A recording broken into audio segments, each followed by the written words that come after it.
Okay, what's going on, beautiful people? I hope and pray that you all are just doing incredibly well. Listen, on this video, I want to share with you the lies, the absolute lies that new investors believe when they're just getting started. All right. Now, before I dive into it, please like, comment, subscribe, all of those amazing things. Hit the notifications so when I release another tactical tip or video that's going to help you on your real estate investing journey, you can be notified. All right. Now, let's talk about some of the couple of the biggest lies that new investors think when they're just getting started. Number one is that real estate investing is complicated. Y'all, listen, it's really not. Okay. It's really not. Real estate investing is simple. Okay. We typically make it complicated, right? Now, don't confuse simplicity with ease. Although it is simple, it still takes a level of work and commitment. Okay. Calling sellers and talking to sellers is simple. You pick up the phone, you have conversations, right? But it's not always the easiest thing, especially when you have to call 50, 60, 70, 80, 100 sellers, right? People start to get fatigued. They start to doubt the process. They start second guessing themselves, thinking that it's harder than what it really is. No, it's you just have to stay consistent with it. All right. If you know basic math, right, and you can calculate a certain percentage, which is 70% of the ARV, you're good. Okay. So don't overcomplicate this more than it needs to be. All right.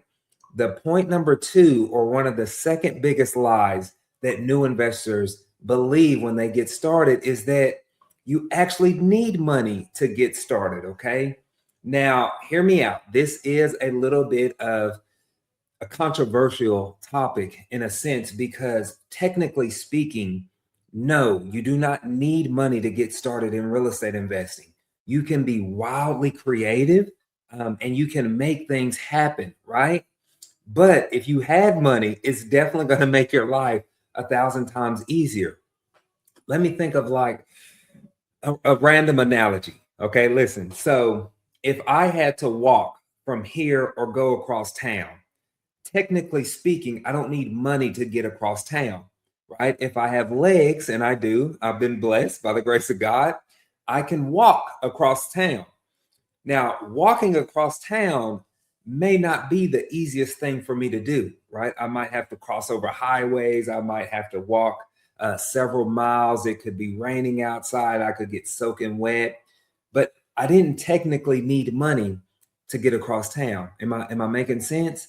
But if I had a little bit of money, let's say not much, I can take public transportation. Here in the DFW area, we have the DART system, a massive bus rail system, right, that I can take.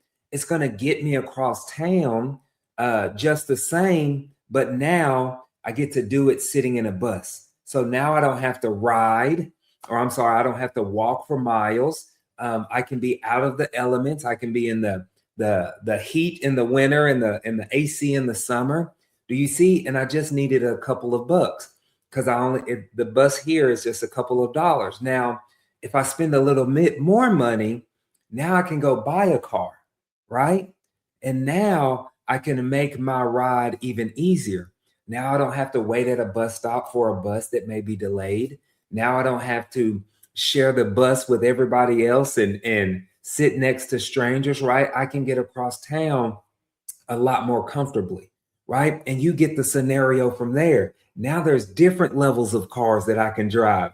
Listen, I remember when I was 14 years old, my very first car was a $300 Pontiac Sunbird, okay, that I bought from a junkyard, right? It was a car, right? So if you don't even know what that is, just Google it, okay? I'm really showing my age here, but that was my very first car, right? It was a piece of crap, but it got me where I needed to be. And now what? You can get a Range Rover, you can get a Rolls Royce, you can get whatever you want. So now money elevates the experience, okay? But I just want you to know, wherever you fall in that spectrum when it comes to real estate investing, if you're able and willing to invest in yourself, into your business, into your future, which you should be, right?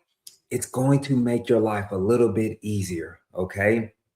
So just know those and don't fall into those traps or pitfalls on two of the biggest lies that people think when it comes to real estate investing. I promise you, you can make this happen. If you're a parent, if you made it through school, you can make this happen. Okay. If you made it past the 5th grade, you can make this happen. Right. And if you're in a situation where you're like, hey, Clifford, I don't have money to pour into this right now. I need to start making money, right? Well, all I'm going to tell you is, hey, let's lace up our boots because we got some hiking to do. And when we get there, it's going to be an amazing thing. Okay. So I pray this was helpful. I just wanted to chat with you a little bit and share two of those common lies that I hear all of the time in this industry. But y'all have a beautifully blessed one. I'll see you on the next one.